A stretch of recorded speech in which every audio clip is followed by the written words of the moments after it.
a boxing match involving Muhammad Ali and one unknown guy.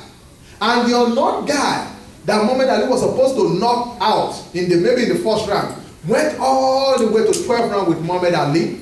In the next 24 hours, he went up and wrote the movie script to Rambo based on that boxing match he just experienced. And he took it from one Hollywood studio to another.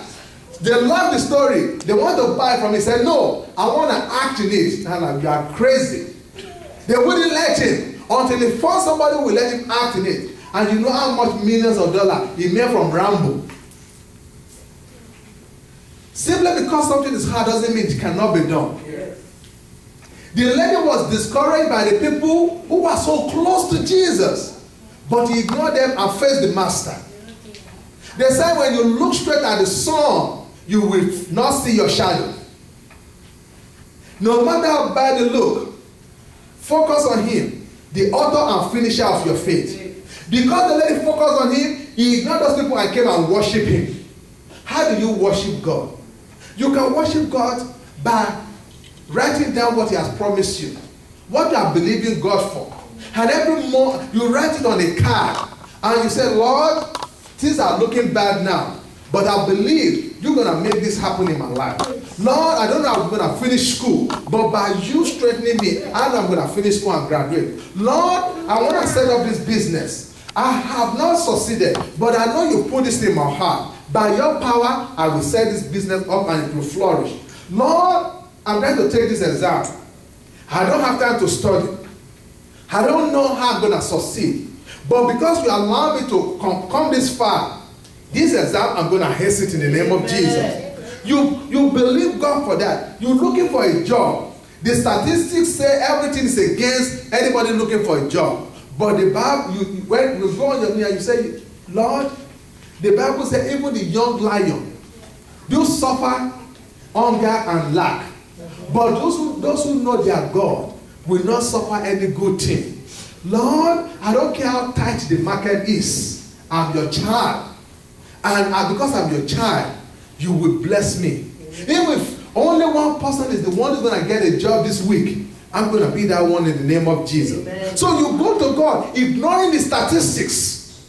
Ignoring what is obvious. That's what this lady did.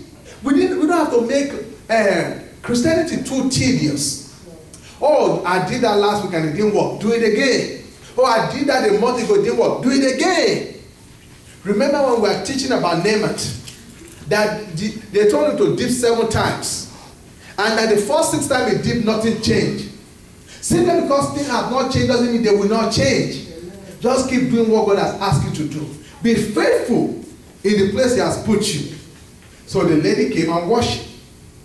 And after worshiping, Jesus himself seemed to insult the lady.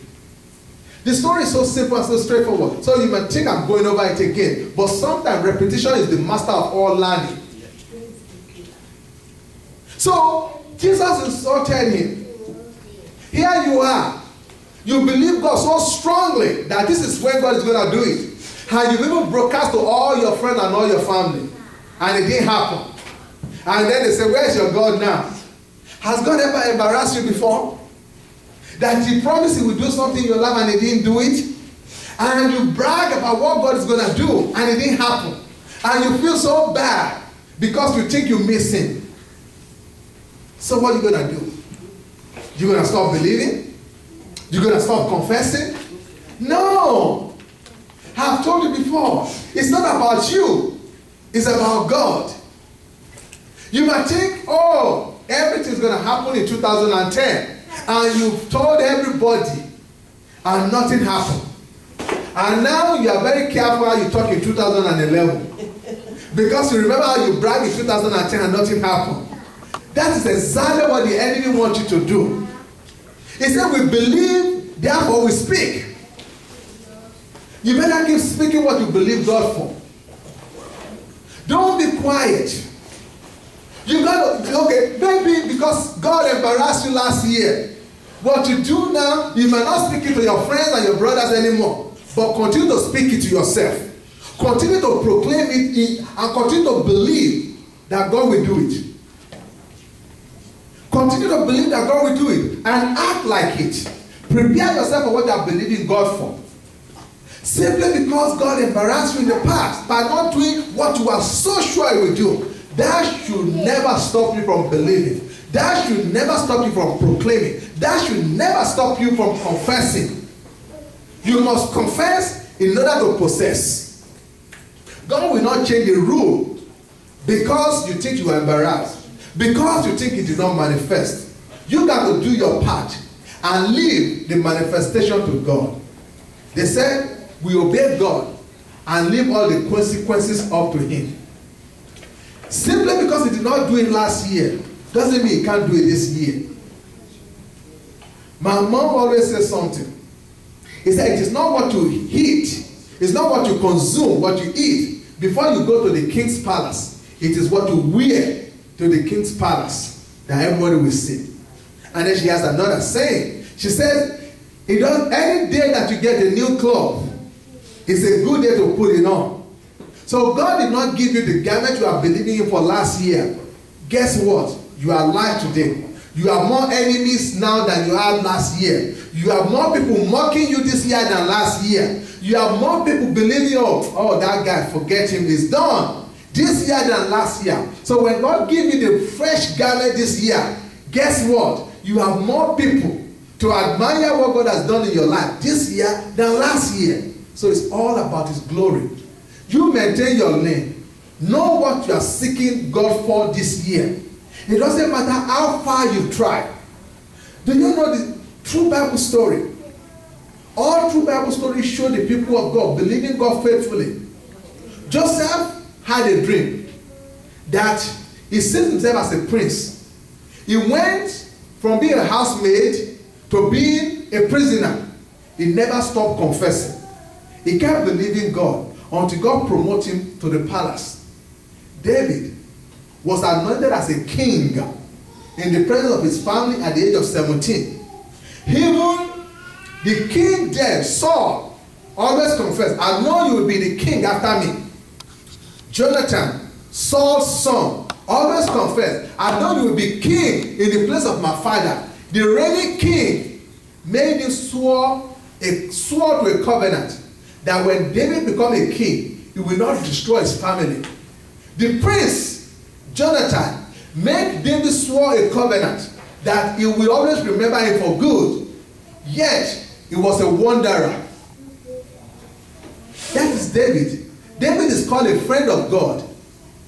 Are you following what I'm saying? Yes. Simply because God didn't do it now doesn't mean we will not do it. The thing is that we watch all these successful people and we pattern our life after them instead of patterning it after the Bible.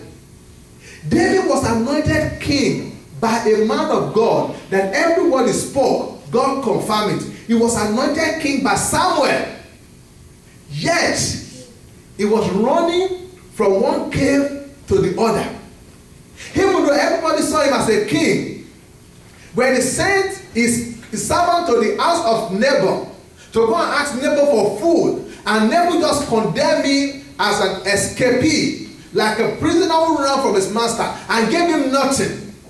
The wife of that man, Abigail, came and talked to David. He said, I know you are a king, and I know you are coming because you are so mad, you want to come and kill my husband. Don't do it, because I don't want the blood of my husband to be on your head when you become king.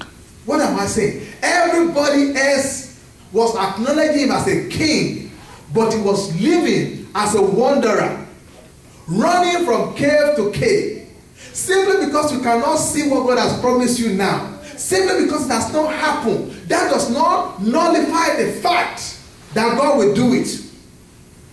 If God is leading you towards your throne, don't allow the distraction, the insult from other people to make you think, if God is going to do it, why is it taking him so long? If it is so true, I've been waiting for the last 20 years. You know, I'm getting old. Your time is not in your hand, your time is in the Lord's hand. There are people who succeed early, there are people who succeed late. You cannot pick when God does the blessing. But your duty is to believe it's a blessing, and it will bless you. And to stay in your lane and wait, and do not allow the insult that is going around, the distraction that is going around, to distract you from your focus on God. And then you watch God perform what he has promised you. That's what happened to this lady.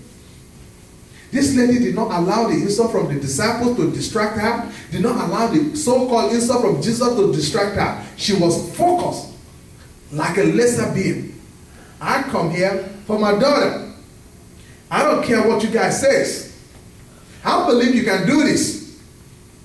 Insult or no insult, I believe you can do it. And because she confessed that, Jesus said, great is your faith. How great is your faith this morning? How great is your faith in believing that God can perfect that which concerneth you? How great is your faith this morning, believing that God cannot lie? How